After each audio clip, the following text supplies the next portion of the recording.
नवरात्रि का उपवास और भूखी सास। सास ने पकड़ ली थी नवरात्रि के उपवास रखने की जिद।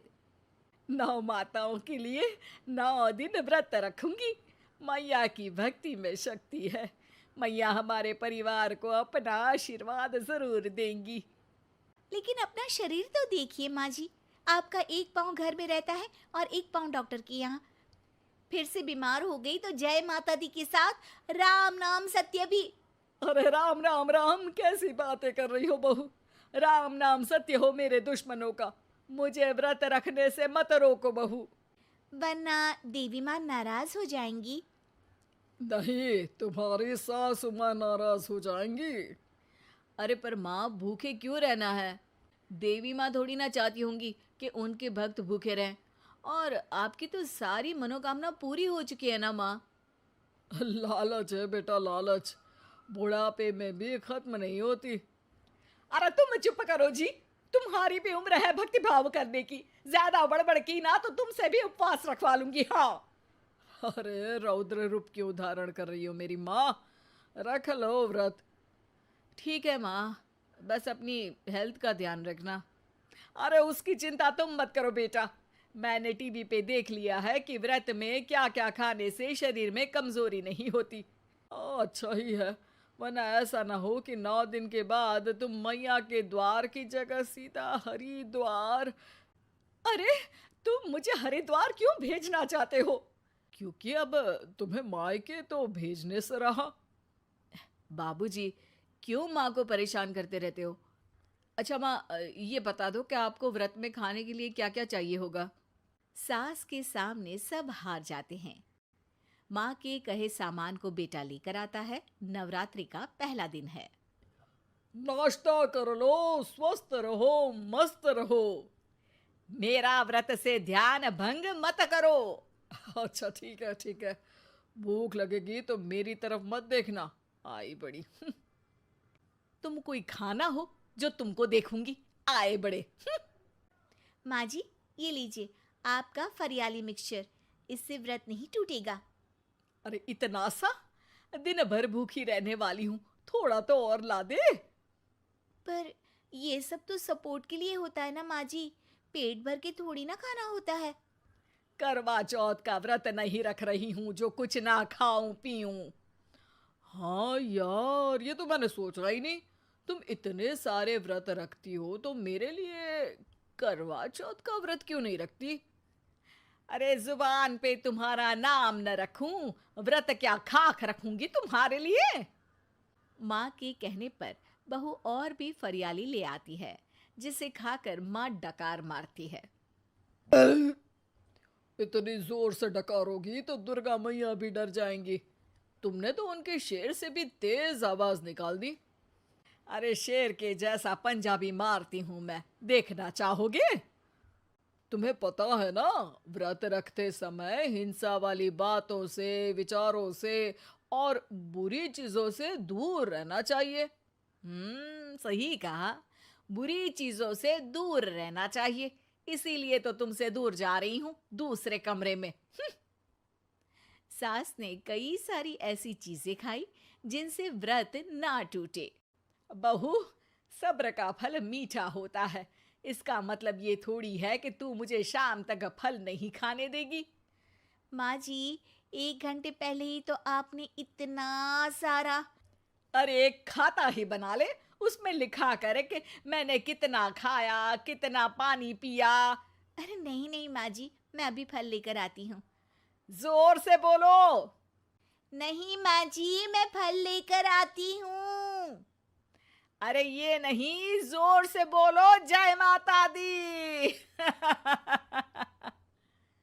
सासू माँ एक साथ बहुत सारे फल खा लेती है। माँ जी, इतनी जोर से मैं डर गई। अरे भक्ति की शक्ति की पुकार है। पुकार नहीं, डकार है। हाँ हाँ ठीक है ठीक है। चिप्स और लेकर आना जरा, उससे भी व्रत नहीं टूटता। माँ जी, आज ही सब खत्म हो जाएगा, नाश्ते का ही टाइम है। अरे ठीक है ना बेटा, मैं अब कुछ खाऊंगी ही नहीं, तुझे इतनी तकलीफ है तो। नहीं नहीं माँ जी, मेरा मतलब था कि उपवास में सिर्फ इतना खाना चाहिए जितना शरीर के लिए सही रहे। स्वाद के लिए खाने से तो अच्छा है कि उपवास ही मत रखो। माता जी की कृपा तो वैसे भी बनी ही रहती है। अरे वाह बहू वाह! एक ढोलक और हारमोनियम भी लेकर आना और प्रवचन करने लग जा। श्री श्री 108 बहु ईश्वरी माता। माँ जी, मैं आपके लिए चिप्स लेकर आती हूँ।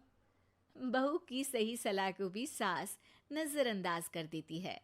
थोड़ी देर में बहू सास को चिप्स लाकर दे देती है। आलू की चिप्स, आहा मजा आ गया। आलू किसी भी सब्जी में चला जाता है। आलू पनीर, आलू पालक, आलू टमाटर, आलू भिंडी और तो और पराठे में भी चला जाता है। वैसे ही इंसान को भी हर स्थिति में आलू जैसा होना चाहिए। थोड़ी देर में वहां ससुर जी आते हैं। क्या चिप्स खा रही हो? अरे नहीं जी, दिख तो चिप्स ही रही है। अरे तो पूछ क्यों रहे हो? अरे गुस्सा क्यों हो रही हो? उपवास में गुस्सा नहीं करना चाहिए। और ऐसा तो है नहीं कि सिर्फ तुम उपवास करती हो, हमने भी तो किया होगा कभी। नहीं जी नहीं, तुम तो कर ही नहीं सकते। तुम उपवास में भी भेजा खाओगे और भेजा खाने से उपवास टूट जाता है। अच्छा थोड़ी सी चिप्स मुझे दे दो, मन ललचा रहा है। नहीं, उपवास के लिए है। तुम अपना खाना खा लेना जो भी बने। पूरा दिन सास कुछ ना कुछ खाती रहती है। जैसे ही रात होती है, बस उपवास हो गया, अब मैं खाना खाऊंगी। जो दिन भर से खा रही थी उसको क्या बोलते हैं? बाबूजी क्यों माँ को परेशान करते रहते हो? अरे लड़के, तेरी माँ दिन भर से इतना खा चुकी है कि देश में भूखमरी की समस्या इसी की वजह से बढ़ रही है। और खाने की दिक्कत नहीं है, कितना भी खाए लेकिन सेहत इधर उधर होती रहती है।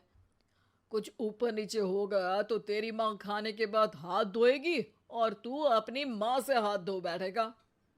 अरे इत्तू सा तो खाया था, उपवास भी ना तोड़ू क्या? ठीक है, नहीं खा रही बस। अरे बहू तुम ही बताओ, ये इत्तू सा मतलब कितना खाया है इसने?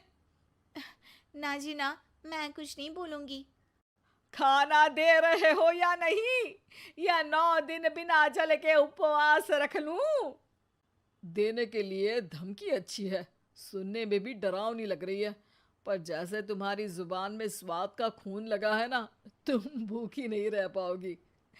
मैं कसम खाती हूँ जी। अरे देखो, कसम भी खाओगी तुम।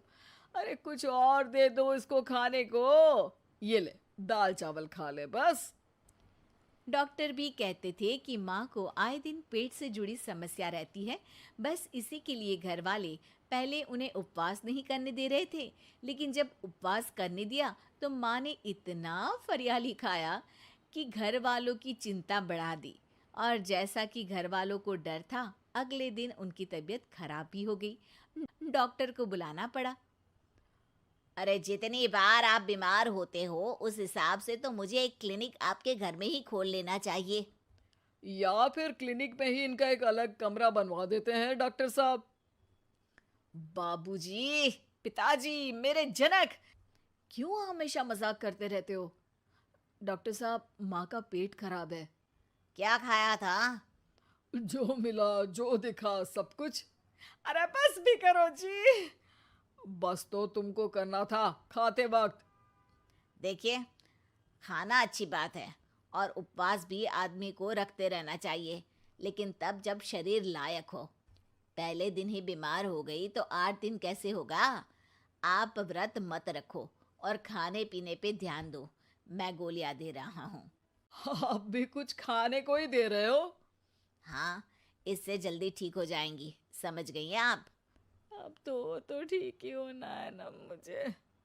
जोर से बोलो। जय माता दी। जय माता दी। जय माता दी।